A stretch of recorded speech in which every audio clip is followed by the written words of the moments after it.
What is going on, y'all? So we're back in the garage, and we cleaned it a little bit. And normally I say we cleaned it, but this time we really cleaned it.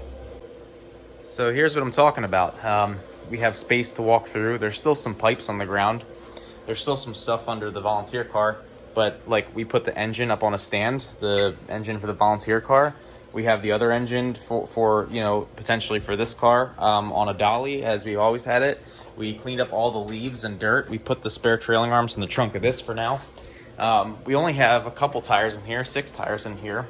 But we removed one of the shelving units because I was really only using this one, and made all this space for a shop vac, hung up some stuff. So we hung up some yard tools over here, and I can even walk over here.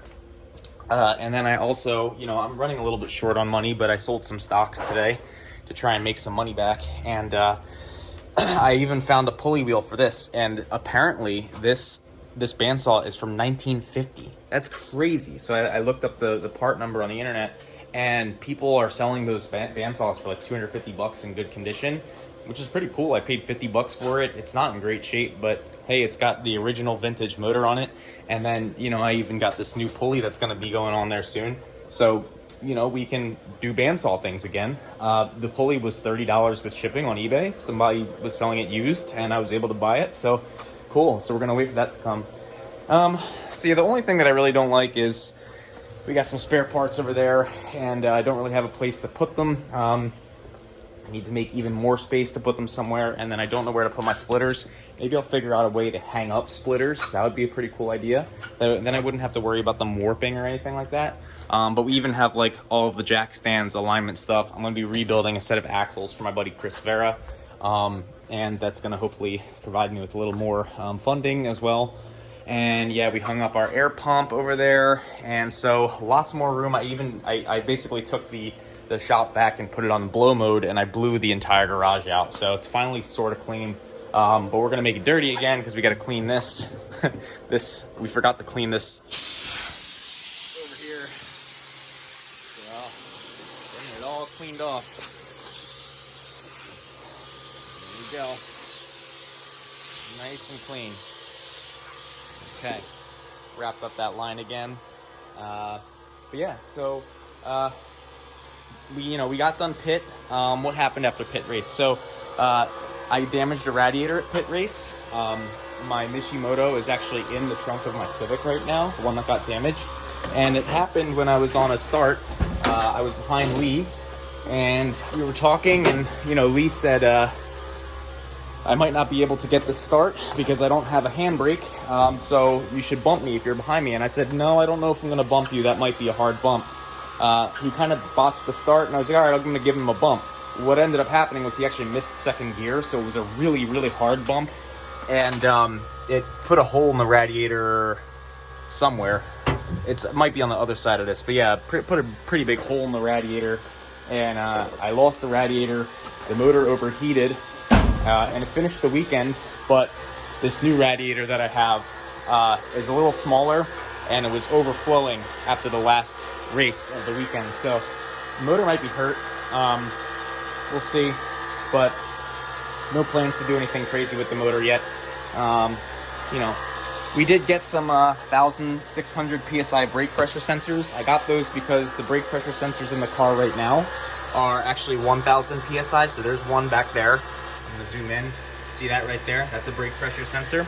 And then we got another brake pressure sensor that measures the back brake pressure. And that's right there. And that's also 1,000 PSI. The problem I'm having is that 1,000 PSI seems to be the limit for the brake pressure. The 1,600 is the highest I could get. I was trying to find 2,000, but anything that's above 1,600 cannot be bought cheaply on eBay. This was about $12 shipped. And the other ones I'm using on this car were also $12 shipped. So you just get the data sheet and you plug in the linear graph for the inputs and outputs on the AEM, and it works. So why is my car parked like this? And why is my truck over there? And why is the dented side of my car facing towards the street? Well, boys and girls and others, I think you may have figured it out. Okay, so what I have here is a ratchet strap attached to the front of a Toyota 4Runner and then to the side of a Honda Civic.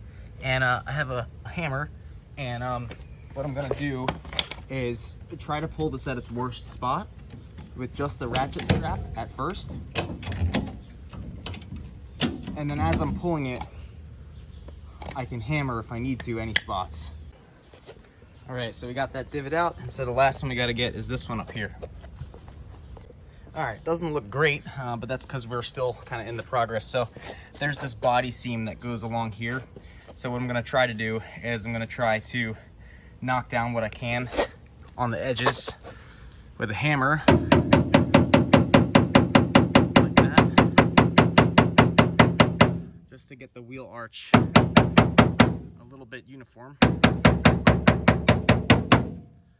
and it looks a little bit better. And now we can go from the inside and try to push it out. Okay, so my hammer and dolly is gonna be this little piece of wood and then the hammer down there.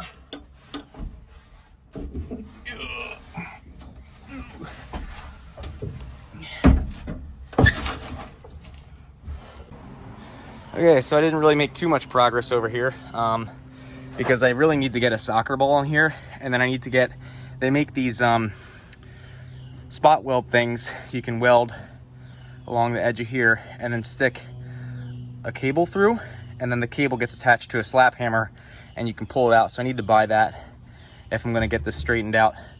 But for now, what I can do is I can clean off some of this junk and then maybe sand it down a little bit and get some red Rust-Oleum on it just to make it look a little less ghetto. But yeah. All right, now when I rear-ended Lee in the race, the bumper support got pretty messed up, so we're gonna need to replace that. I mean, I could try and weld it, but it's not worth it. It's gonna take too much time. But one thing that we are going to repair is definitely this rad support. So we have this chain and we have a slap hammer, and we're gonna try and pull out and up. So it's gonna be this way and up as well, so on an angle. But the problem is, you know, I would basically be sliding this slap hammer kind of through like this, and if I were to try and pull it, it might not work well. So we're gonna try and do it that way first, and if we can't, then we'll just weld something on. All right, so we tried the slap hammer, didn't quite work, so we're using the 4Runner again. So we're pulling it forward first, and then we're gonna get a block of wood underneath of the radiator support up here, and then just hammer it up. So the radiator support, it's kind of hard to see in the video, but it's like it's pulled out, right? So let me show you how you can tell. So we're taking the hood down, and see, I got these hood pins here. See how it doesn't line up there? Not lined up there, not lined up here. So I kind of have an idea of how the hood used to close when it was not banged up. Hitting it up from here will angle these backwards more. And so it should be nice and tight when it closes down on those hood pins, so there's not much air that can get under and lift it up.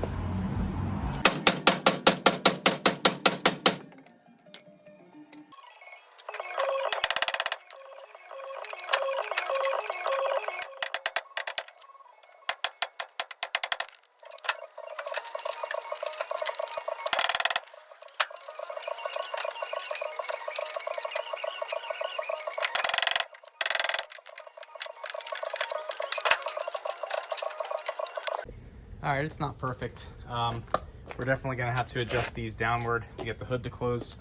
And then also in the meantime, you'll notice that this is pushed in quite a bit from that impact. There's even a cut in that radiator support, unfortunately.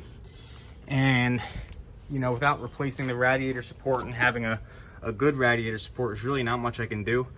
All I could really do is basically get in here with a new radiator support or some sort of hook, like fabricate a plate and pull it out. But yeah, I think that'll do for now. The goal is to get a new bumper bar on The headlights are broken from the hit, so that's annoying. So we got to get new headlights and put those on.